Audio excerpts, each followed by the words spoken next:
আসসালামু আলাইকুম। আমি জরিনা, আপনারা দেখছেন জরিনা রান্নাঘর। আর আমার এই ছোট্ট চ্যানেলে সবাইকে অনেক অনেক স্বাগত। আজও একটি দারুণ স্বাদের রেসিপি নিয়ে আপনাদের মাঝে চলে আসলাম। তো ভিডিওটি শুরু থেকে শেষ পর্যন্ত দেখতে হলে আমার সঙ্গে থাকুন।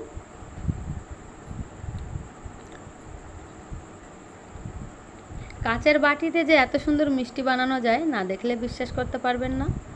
তো চলুন, প্রথমে একটি বাটিতে আমি 1 বাটি সুজি নিয়ে নিলাম। আর নিয়ে নিলাম হাফ বাটিরও কম আতপ চালের গুঁড়ো, পরিমাণ মতো লবণ। আর এখন নিয়ে নিলাম 4 চামচ ফেটানো টক দই। তো আগে থেকেই আমি টক দই ফেটিয়ে রেখেছিলাম। ওই বাটিতেই 1 বাটি জল দিয়ে দিলাম, মানে 1 বাটির একটু কম। অল্প অল্প জল দিয়ে একটি নরম ব্যাটার তৈরি করে নিতে হবে। তাই প্রথমে বেশি জল দেওয়া যাবে না, অল্প অল্প জল দিতে হবে। তো দেখেই বুঝতে পারছেন এখনও জল লাগবে।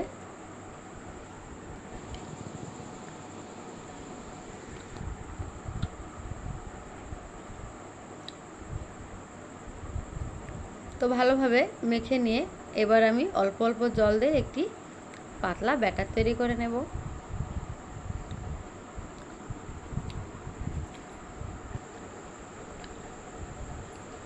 তো ঠিক এইরকম একটি ব্যাটার তৈরি করে নিতে হবে। তো আমার ব্যাটার রেডি। আর এখন আমি দিয়ে দেবো 1 চামচ মতো চিনি। চিনিটা একেবারে অপশনাল, না দিলেও না দিতে পারেন। আর দিয়ে দিচ্ছি বেকিং সোডা। বেকিং সোডা দিয়ে 2-1 মিনিট ভালোভাবে নেড়েচেড়ে ঢাকনা দিয়ে রেখে দিতে হবে। তো এরকমভাবে আমি 2 মিনিট খুব ভালোভাবে নেড়ে নিলাম। তো নাড়াচাড়া করে এখন ঢাকনা দিয়ে রেখে দেবো। 10 মিনিট পরে ফিরে আসলাম। তো 10 মিনিট পরে ফিরে আবারও দেখিয়ে দিচ্ছি ঘনত্বটা। তো আগের থেকে একটু নরম হয়েছে, সুজি অনেকটা গলে গেছে।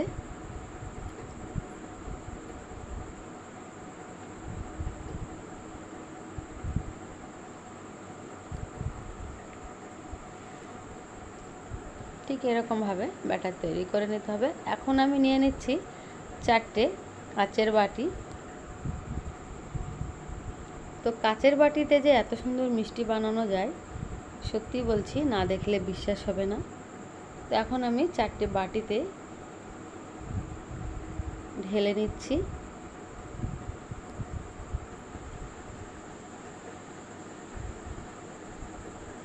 তো সবগুলো বাটিতে আমি ঢেলে নিলাম। দেখেই বুঝতে পারছেন যে হাফ বাটিরও কম আমি ঢেলে নিয়েছি। এবার বাটিগুলোকে আমি একটি ছিদ্রযুক্ত প্লেটের উপর বসিয়ে দিচ্ছি। আগে থেকে আমি জল দিয়ে ফুটিয়ে নিয়েছিলাম 10 মিনিট, এবং ছিদ্র দিয়ে যখন বাষ্প বেরিয়ে আসছিল তখনই আমি বাটিগুলো বসিয়ে দিয়েছি। তো 6 মিনিট পরে ফিরে আসলাম। এবার একটু দেখা যাক হাত দিয়ে হয়েছে কিনা। তো হাত দিয়ে দেখা গেল হাতে একদমই লাগছে না, তার মানে হয়ে গেছে। তো আমার নাস্তা রেডি। এখন আমি নামিয়ে ঠান্ডা করে নিয়েছি। এবারে আমি চামচের উল্টো পিঠ দিয়ে চারিদিকে এইভাবে বাটি থেকে ছাড়িয়ে তুলে নেব। তো তোলা হয়ে গেছে, সবগুলি আমি এইভাবে তুলে নেব। তো সবগুলো আমি তুলে নিয়েছি। আমি মাত্র 4 পিস করেছি, আপনারা চাইলে বাড়াতে পারেন। অন্যদিকে এবারে আমি কড়াইয়ে দুধ বসিয়ে দিয়েছি। দুধ তো আগে থেকে খুব ভালো করে জাল করে নিয়েছিলাম। 2টো গোটা গরম মশলা দিয়ে চিনি দিয়ে এবার আমি খুব ভালোভাবে দুধ নাড়াচাড়া করব। আর চিনি যতক্ষণ না গলবে ততক্ষণই আমি এইভাবে নাড়াচাড়া করতে থাকব। তো চিনি গলে গেছে। আমি এখন দুধ বেশি জাল দেব না, কারণ আগে কিন্তু খুব ভালোভাবে দুধ জাল করা আছে। এখন আমি নাস্তাগুলো তুলে দিচ্ছি।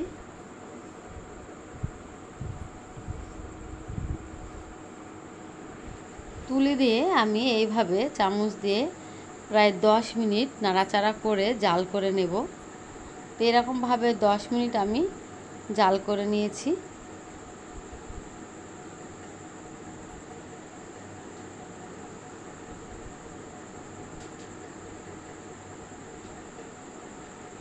তো রেসিপিটি ভালো লাগলে অবশ্যই একটা লাইক দিয়ে ভিডিওটি দেখা শুরু করবেন। চ্যানেলে নতুন বন্ধু হয়ে থাকলে প্রথমে চ্যানেলটিকে সাবস্ক্রাইব করে বন্ধু হয়ে আমার পাশে থাকবেন। আর অবশ্যই কমেন্ট করে জানাবেন আজকে রেসিপিটি কেমন হলো। তবে এই রেসিপিটি আমার সবথেকে খুব প্রিয় একটি রেসিপি। এই রেসিপিটি আমার বারবার খেতে মন চায়, তাই আমি এই রেসিপিটি বারবার আপনাদের সঙ্গে শেয়ার করি। এখন আমি দেখিয়ে দিচ্ছি হয়ে গেছে, এবার আমি নামিয়ে নেব। তো এরকম নতুন নতুন রেসিপি পেতে আমার চ্যানেলটিকে সাবস্ক্রাইব করুন আর আমার সঙ্গে থাকুন। অবশ্যই কমেন্ট করতে ভুলবেন না যে কেমন হয়েছে। এখন আমি একটা প্লেটে তুলে দেখিয়ে দিচ্ছি।